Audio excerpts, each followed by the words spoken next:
Aparato urinario normal, Dr. Hugo Barrionuevo. El objetivo de esta clase es reconocer las diferentes estructuras anatómicas del aparato urogenital mediante los estudios imagenológicos. En segundo lugar, conocer las ventajas y desventajas de los diferentes métodos. En cuanto a la anatomía, tenemos que recordar que los riñones y las vías excretoras están alojados en el retroperitoneo. La vejiga y la porción terminal de los uréteres son subperitoneales. Los riñones miden aproximadamente 11 centímetros en sentido vertical, dependiendo de la edad, del peso y la talla del paciente. El riñón derecho es más bajo que el izquierdo por la presencia del hígado. En esta tomografía de abdomen contrastada podemos observar que los riñones están rodeados de tejido graso del espacio perirrenal, limitado por la fascia renal o degerota marcada con una flecha. Por delante y por detrás de la fascia están los espacios retroperitoneales pararrenal anterior y pararrenal posterior. Esta es una resonancia magnética de abdomen T2 axial. Podemos observar en diferentes colores la anatomía perirrenal. En amarillo, el espacio perirrenal; en color rosa, el espacio pararrenal anterior; verde, el espacio pararrenal posterior; y de color celeste, el espacio lateroconal. En el esquema del parénquima renal podemos observar la corteza, la médula renal, junto con las pirámides y las columnas de Bertini. Estas estructuras son evidentes en la tomografía axial de abdomen con contraste venoso, localizada a nivel del riñón derecho, y en la ecografía renal homolateral.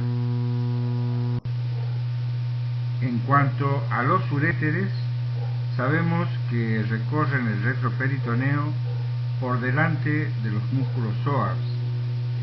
Se describe una porción superior o abdominal y una inferior o pelviana. Hay que reconocer tres zonas de estrechamiento fisiológico. La primera, a nivel de la unión pielo-ureteral; la segunda, en el cruce del uréter con los vasos ilíacos en el ingreso a la pelvis; y por último, a nivel de la unión urétero-vesical en la región llamada trígono vesical. La vejiga se encuentra ubicada en la región del hipogastrio o infraumbilical, por detrás del pubis y por delante del recto en el hombre y del útero en la mujer. En la ecografía se observa la vejiga en máxima distensión, anecoica, paredes finas y refuerzo acústico posterior. En la radiografía localizada a nivel de la pelvis se identifica a nivel del piso pelviano una imagen radioopaca con densidad de partes blandas en forma de media luna que corresponde a la vejiga rellena en forma parcial con orina. Estas son radiografías contrastadas de la vejiga, cistografías, donde podemos diferenciar la forma de las mismas según el sexo. En el caso de la mujer, presenta a nivel del techo vesical una compresión extrínseca ejercida por el útero, adoptando la forma de media luna. En el hombre, la compresión extrínseca se identifica a nivel del piso de la vejiga y está dada por la impronta de la próstata. Por debajo de la vejiga se encuentra la próstata y por detrás las vesículas seminales.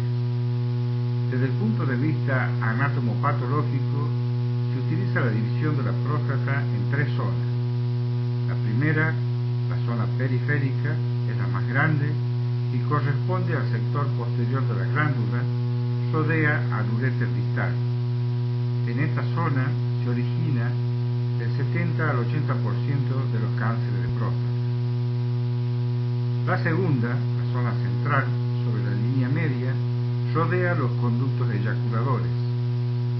La tercera, la zona transicional, rodea la uretra intraprostática. Es donde se produce la hipertrofia prostática benigna tan común en pacientes mayores. En el varón, la uretra tiene una porción posterior y una porción anterior. Entre ambas se ubica la porción membranosa. La uretra posterior se extiende desde el esfínter interno vesical hasta el esfínter externo, ubicada a nivel del diafragma perineal. Se divide en uretra prostática y membranosa. La uretra anterior se extiende desde el esfínter externo hasta el meato uretral del pene. La uretra femenina es corta y transcurre por delante de la vagina, desembocando entre la vagina y el clítoris. Comenzamos ahora a describir los distintos métodos de diagnóstico para el estudio del aparato urinario. En primer lugar, describiremos la radiografía simple de abdomen, que se utiliza para identificar litiasis en todo el tracto urinario. Generalmente se realiza con el paciente acostado, incluyendo los últimos arcos costales hasta la sínfisis del pubis. Las litiasis urinarias deben contener calcio para ser evidente por este método, pero también depende del tamaño, la localización y de las superposiciones con estructuras óseas. Una radiografía negativa no descarta litiasis. Se recurre a la ecografía y especialmente a la tomografía computada sin contraste, que en la actualidad es el método de referencia. Esta es una radiografía de abdomen de pie, donde en color amarillo muestra las siluetas renales y la silueta vesical. En color rosa, los músculos psoas. La línea rosa discontinua corresponde al hemidiafragma derecho e izquierdo, y en color azul la silueta hepática y esplénica. El color naranja corresponde a la ampolla rectal, ángulo hepático y esplénico del colon. Dentro de los estudios radiológicos contrastados tenemos el urograma excretor o pielografía endovenosa. Es un estudio anatómico y funcional. Se utiliza contraste iodado hidrosoluble y necesita de una preparación previa que consiste en limpieza intestinal y un ayuno de por lo menos 6 horas. Se inyecta el contraste por vía endovenosa y se realizan radiografías seriadas a los 5, 15 y 30 minutos. La pielografía intravenosa consiste en el análisis del sistema excretor mediante la concentración y eliminación de un contraste iodado introducido en el sistema circulatorio, permitiendo estudiar los cálices, las pelvis, los uréteres y la vejiga. Normalmente ambos riñones concentran y eliminan al mismo tiempo la sustancia del contraste, brindando una buena opacificación de la vía excretora. Valoramos además la forma, el tamaño y la posición de ambos riñones y si existe o no alguna anomalía congénita o adquirida. En los últimos años, esta técnica ha sido desplazada por las nuevas tecnologías que permiten una valoración más global de las posibles patologías de un paciente. Ello viene dado tanto por los radiólogos, que prefieren la interpretación más detallada y objetiva con la tomografía y la resonancia, como así también por los especialistas de otras áreas debido a su visión más anatómica. La pielografía retrógrada o ascendente por vía endoscópica consiste en, a través de la uretra y la vejiga se coloca un catéter y se rellena con contraste el uréter, la pelvis y los cálices, desde abajo hacia arriba, bajo control radioscópico. Se utiliza cuando no es posible una urografía endovenosa, por ejemplo en el caso de una falla renal y ante imágenes dudosas con otros exámenes. Además, sirve muchas veces como guía en procedimientos intervencionistas.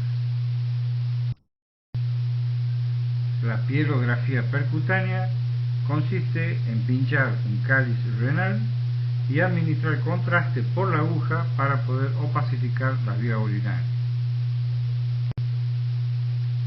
La cistouretrografía miccional se le emplea tanto para estudiar la uretra anterior como la posterior y la vejiga.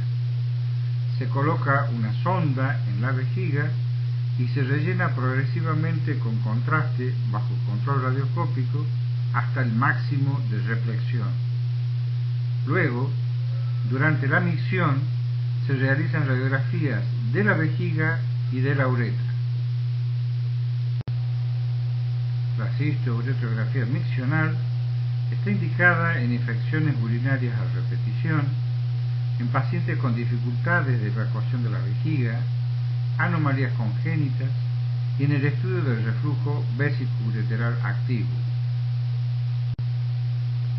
Se rellena la vejiga al máximo de reflexión y se realizan radiografías en proyección de frente y ambas oblicuas.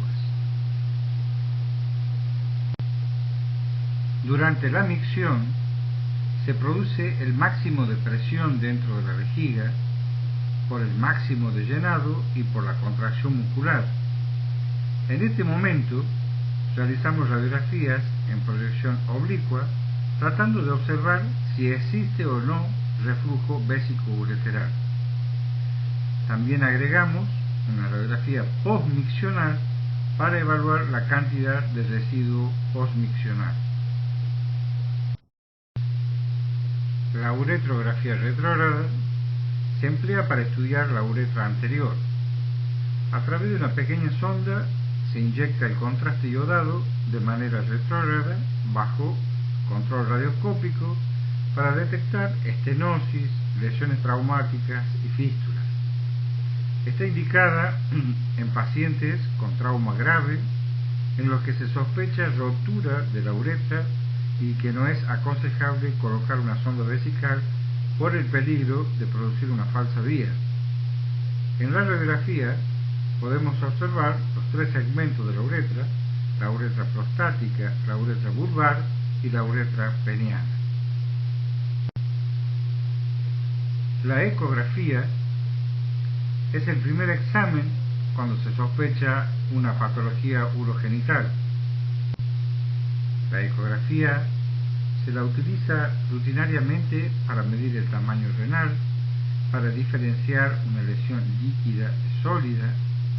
Podemos valorar muy bien masas renales y vesicales, dilataciones de la vía excretora, controlar un paciente al que se le ha realizado un trasplante renal, patologías fetales y también evaluar el espacio periorenal. Tiene como inconveniente o está limitada para poder evaluar los uréteres a menos que estos estén muy dilatados. El aire intestinal también dificulta el estudio ecográfico. La ecografía convencional es el primer examen para la patología testicular. La eco con transductor transrectal se la utiliza para próstata y guía de biopsia. El ecodoppler para evaluar el flujo renal, arterial y venoso, y la ecografía además nos sirve para guiar la punción biopsia renal. Repasemos la anatomía en esta ecografía. Sabemos que los riñones son órganos retroperitoneales y se comparan por su forma con habichuelas. La porción convexa corresponde al parénquima, que está compuesto por la corteza y por las pirámides medulares, las cuales están más centrales y son hipoecogénicas respecto a la corteza. En la porción central está el seno renal, que es hiperecogénico por la presencia de grasa y en la cual se encuentra el sistema colector, los vasos también que confluyen a nivel de línea. El tamaño renal es variable, con un eje cráneo-caudal que va entre los 9 y 11 centímetros.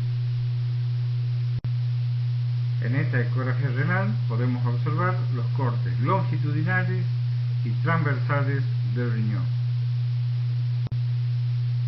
Recordemos que la vejiga con orina es anecoica, de paredes lisas y refuerzo acústico posterior. Actualmente la tomografía computada o URO-TC sin contraste es el examen con mayor sensibilidad para detectar litiasis. Con los tomógrafos computados multicortes que contamos en nuestros medios, permiten obtener imágenes de alta resolución espacial y temporal, lo que sumado a las reconstrucciones multiplanares y tridimensionales de gran calidad han hecho que la urografía por tomografía computada se convierta en la técnica de elección para evaluar el tracto urinario, reemplazando prácticamente a la urografía tradicional o urograma excretor. La UroTac consiste en la adquisición de imágenes antes de la administración del contraste intravenoso para la detección de urolitiasis. Podemos observar a nivel de ambos parénquimas renales imágenes hiperdensas cálcicas sugestivas de litiasis. Después de la administración del contraste intravenoso, se realiza una segunda adquisición en fase córtico-medular, una tercera en fase nefrográfica y una cuarta adquisición en fase de excreción del medio de contraste. En el caso de que no se haya logrado una buena opacificación adecuada de las estructuras que se desea evaluar, se realiza una adquisición adicional en una fase más tardía. En cuanto a la tomografía de tórax, abdomen y pelvis con contraste endovenoso, diríamos que es el método más utilizado en oncología para la estadificación de los tumores renales, del urotelio, la vejiga, los testículos y su control evolutivo. También está indicada en la hidronefrosis de origen indeterminado, en complicaciones de cirugía y de trasplantes, desplazamientos renales por masas y lesiones del espacio perirenal y trauma renal. La resonancia magnética se la utiliza como alternativa a la TC. El examen sin y con contraste es el más completo.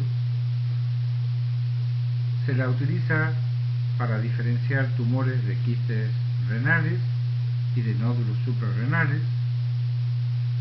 Con técnicas de supresión grasa se pueden identificar los tumores con alto contenido adiposo. Se la utiliza cuando hay dudas con la ecografía y la tomografía.